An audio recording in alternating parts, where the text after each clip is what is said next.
21st Century Entrepreneurship with Martin Piskarik. What's the basic difference between being startup in Canada and being startup in USA or the rest of the world? I can't tell really for the rest of Canada, but here in Montreal, we have a really good startup ecosystem. So we do get a lot of money from the government. We get a lot of grants. We get a lot of support. There's some amazing local organizations such as PME Montreal, which means a small to medium-sized enterprise Montreal. And they gave us so much support. They gave us so many grants at the beginning of the business. That really helped us out to start the business, because without those grants, we would never, been able to start. But I think that's a good part. But the bad part is that when you want to do a buyout, so when let's say you want to sell the company, there's a lot less equity here in Montreal and Quebec than there is in the United States. So if everyone wants to sell the company, and I'm not saying that we want to, because things are going really well, but it would be much harder to sell it here in Quebec for the amount that we would want to than, let's say, New York, California, or Florida, where there's really more of a VC culture and a lot more equity for sure than here in Quebec. The other factors, of course, the people who work for us. If you are in the United States, you have a much better chance recruiting somebody from, let's say, Stanford, or let's say the most prestigious schools in California or Florida. Here in Canada, of course, the schools don't have such prestige, let's say, than in the United States. But we are very happy of our recruiting force, and because of that, the salaries, of course, are not as big as they would be in the United States. Yeah.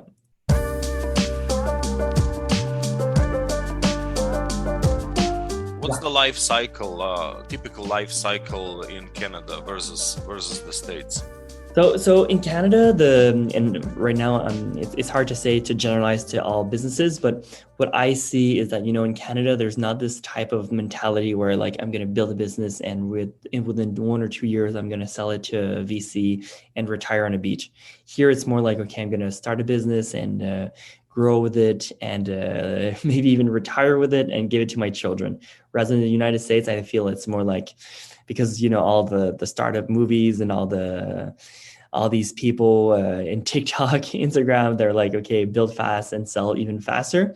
I feel like that culture is much more present in the United States than in Canada, especially here in Montreal. In Montreal, we have something called born for little bread, which in English doesn't sound that good. It's called in French, c'est né pour un petit pain. So it's like we have a very strong Catholic background. So it's like we don't really like to talk about money. We don't really, if nobody talks about their salaries at parties or et cetera. And I know in the United States, like, first thing you do when you meet somebody, it's almost like, hey, how much do you make? Whereas here it's like, hey, what do you do for a living? So it's not, working to become rich or building a company to become rich is not the main goal here. Whereas in the United States, I feel that that's much more present. So as soon as you start the business, you already thinking about the exit. Whereas here, that's not really the main focus.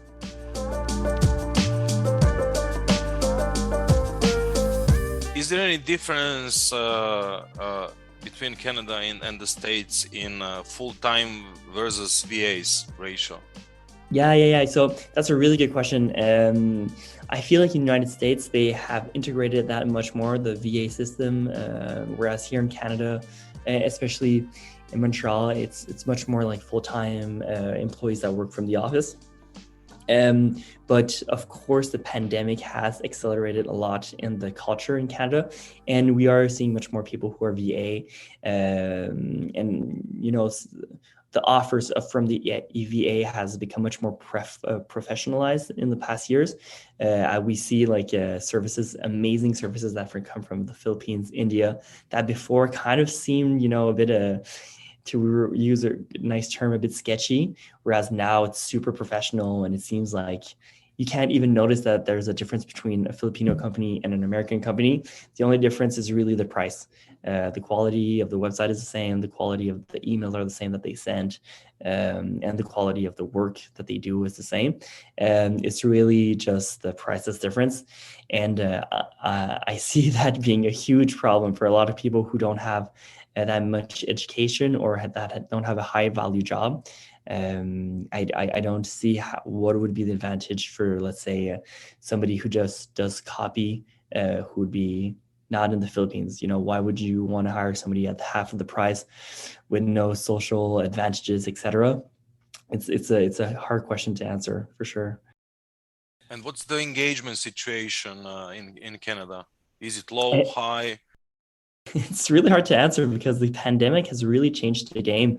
So working from home, obviously, for a lot of different reasons, makes you feel less engaged in your workforce. That is something, sadly, that we, of course, have felt at our job. It is a big difference when you see your colleagues every day and eat with them. And after your job, it's so much easier to say like, hey, do you want to go get an ice cream? Do you want to go for a drink? Whereas when you're at home, you basically are all alone all the time. So you don't feel so integrated in your business. So in the past 2 years, it's been quite hard for that. And we're at our company, we're doing a lot of work to try to re-engage our employees, and it's going pretty well simply because we have a very strong mission, which is to help people who suffer from hyperhidrosis, so excessive sweating. So people who work with us are so excited to be part of this mission, which is so positive and brings amazing change in people's lives. So on our side, we're very lucky. Our employees are very engaged. But of course, I think for every company in Canada, United States, and across the world who had to have employees who work from home, it's been a hard time for the engagement for sure.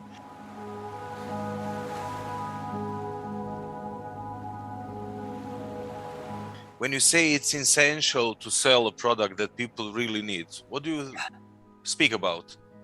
That's a really good question. So basically, just to give you maybe your listeners a bit of background, we sell a machine that treats hyperhidrosis. So that is the scientific term to describe excessive sweating. Basically, the founder of this company, he had excessive sweating on his hands and feet, and he tried everything to find a solution for himself. And because he didn't find any solutions, he said to himself, I'm going to build my own. He got me and another one of his friends to work with him. So we were all the co-founders. And once we found the perfect solution for him, it was like such a moment that changed his life, that we knew that everybody who had that same problem would have the same type of intrinsic well-being when they use the machine.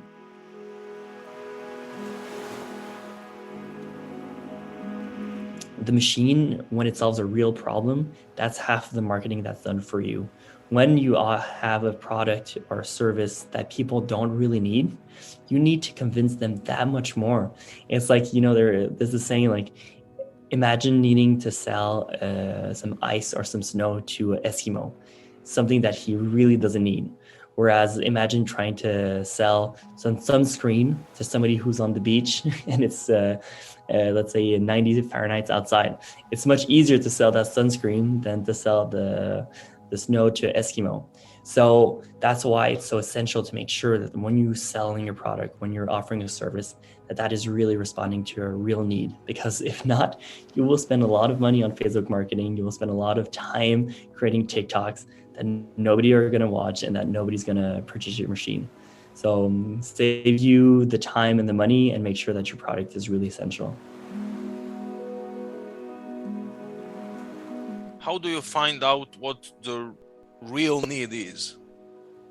So in our case, it was kind of easy because our co-founder had this problem. He had excessive sweating on his hands and on his feet. So we actually only fixed the problem that he had.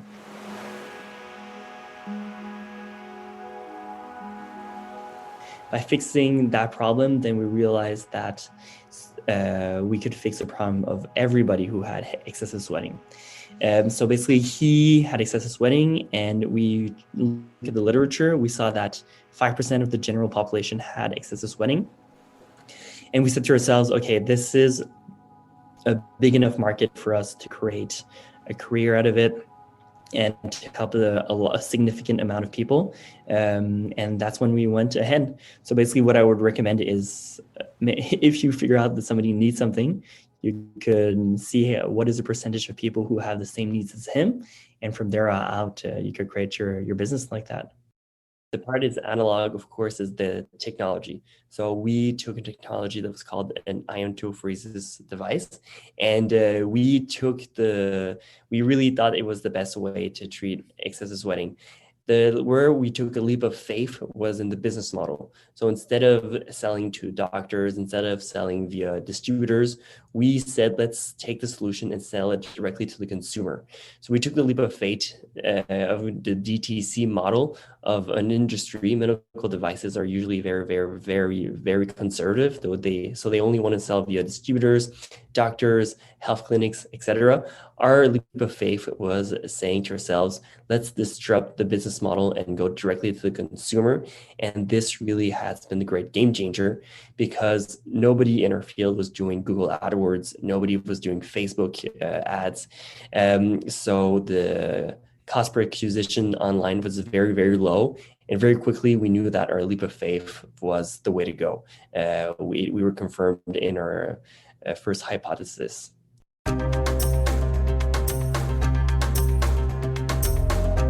What was the biggest challenge you had and how did you solve it? Wow, that's a good question. So I feel like every week we have a bigger challenge than the week before. When we started the company, it was really to make people believe in our product and in ourselves. We believed in ourselves maybe more than we should have, but nobody wanted to give us any funding. And as a medical device, we needed some fundings to start the business, start production, create the prototypes, etc. So that was really the biggest problem at the beginning, making sure that people believed in our product, in our mission, and in ourselves. Once that happened, we actually figured out that was the easy part. Afterwards, it was all creating the prototype of a machine, getting certified in the USA, getting certified in Europe. All those things took sleepless nights, took weeks and weekends of work. And right now, I think like everybody across the world, of course, there's a supply chain issues that right now is our big problem. But the beautiful thing of having a business for 5 years is realizing that the problems always have a solution. So every time we had a big problem, we thought to ourselves, this is over. The business is over. We can't go forward. And every time we found a solution, and we just became bigger and bigger and bigger. So I think that is, a reminder to myself that every problem has a solution, and finding that solution will only just make you better, smarter, and work in a more efficient way. What was your most important transformation regarding working in team with your co-founder? That's a really good question. So basically, we were all working not by ourselves, but we had, all our own little projects, and working together. It was the first time where we really needed to work together as a team and make sure that we were aligned with other people's strategies.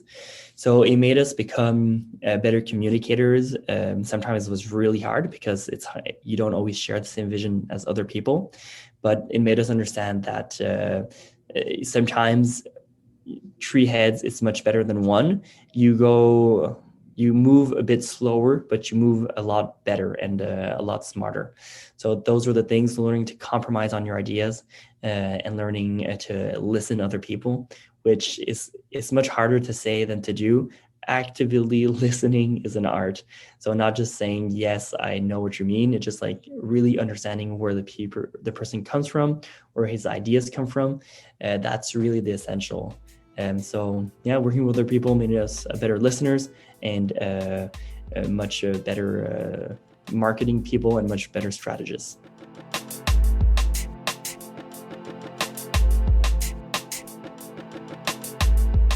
What were the most important lessons from the process? The most important lessons was try your intuitions very quickly. So for us, of course, we wanted to use a DTC model, and by using a website that when I look back, I'm like, oh my God, this is so awkward. It's like kind of cringy, but back then it was exactly what we needed, simply to test the business model of DTC and trying some Google ads that when we look back, they're really bad, but in fact, at least they allowed us to try this model. And same thing for Google ads. We just put some Google ads out there. We didn't wait to see if it was perfect. We just did it. And very quickly we did some sales. And with those sales, we had money enough to do better tests, to have better content, and just to scale from there. What is the difference between those, let's call them standard channels like Facebook, sales channels, back then and now? I mean, now you need approximately $70 for per acquisition, and back then was $5 or $10 or any other changes. Well, of course, Facebook, the iOS change, that changes everything for not only for us, but for everyone. But the big difference, let's say for Google Ads, is that before we were almost the only people using that sale challenge. Our competitors, of course, they saw that we were doing this. They realized that this was an amazing way to go forward. And then we had some competition on some keywords that we didn't have any competitions before. So those are kind of the big difference. Simply, we were on an untapped market. We're the only people using it. So of course, the cost per acquisition was much lower because of that.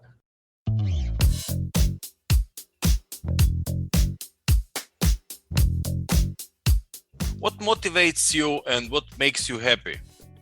And so basically what motivates me in my job, and I'm very, very lucky, is that we help people treat probably one of the more serious problems that they have. So basically people who suffer from excessive sweating are 5 times more, there's a higher rate of being depressed, having severe anxiety, and even suicide attempts. So being able to help them solve the biggest problem that they have, that brings me so much motivation. And even when there's days where I'm not happy, and even when there's days where the sales are not going so well, just reading the reviews of somebody who says, because of you, I was able to hold my wife's hand for the first time without being ashamed. Because of you, I was able to go to a job interview without being stressed. And all these little things, when I read them, I'm like, okay, this is worth it. So that is what brings me the most joy, is having this amazing mission. So that is also something that I always talk to with people who are young entrepreneurs. Make sure that you have an offer or a job that you really like, because when there's going to be low days and when the sales are going to be bad and you're wondering to yourself, why am I doing this? There needs to be a good answer, because if not, you'll want to quit, or you're going to be burned out pretty quick.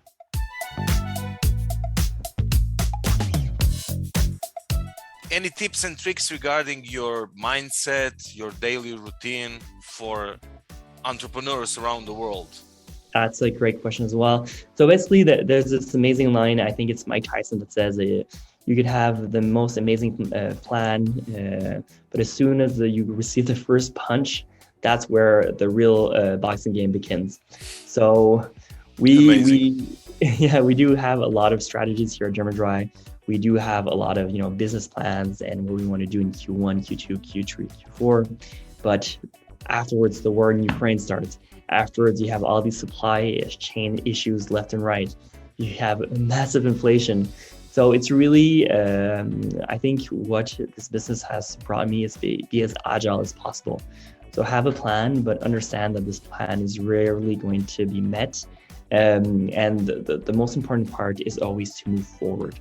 That is really the most important part. So setting objectives, making sure that even though you don't fulfill these objectives, realizing that at least you're not still at square one, and always not being complacent of what you're doing, but always try to move forward. Mathieu, in 5 years. Oh, in 5 years. Okay, so in 5 years, our aim is to become the alternative to deodorants, be in every shell, in every big company such as Costco, Walmart, Amazon, and that when you say Dermadry, you won't be like, hey, what's that? You'll be like, oh, Dermadry, of course, I already have a machine at home.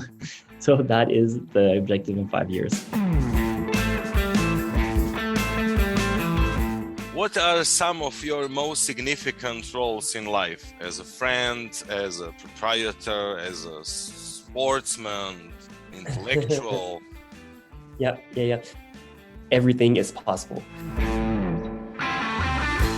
Beforehand, we had this roadmap in front of us. We wanted to do X, Y, Z. Of course, it's always so much harder than the roadmap really is, and it's very easy to get discouraged.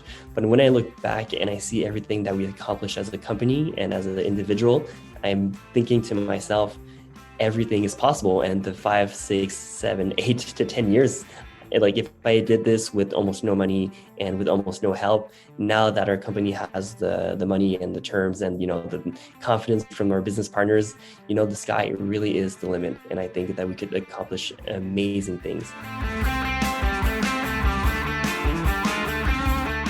I think that now my goal and my position in the company is to show to other people, to inspire them that everything is possible, and also to show them what are the steps that we need to take to make sure that we accomplish these things.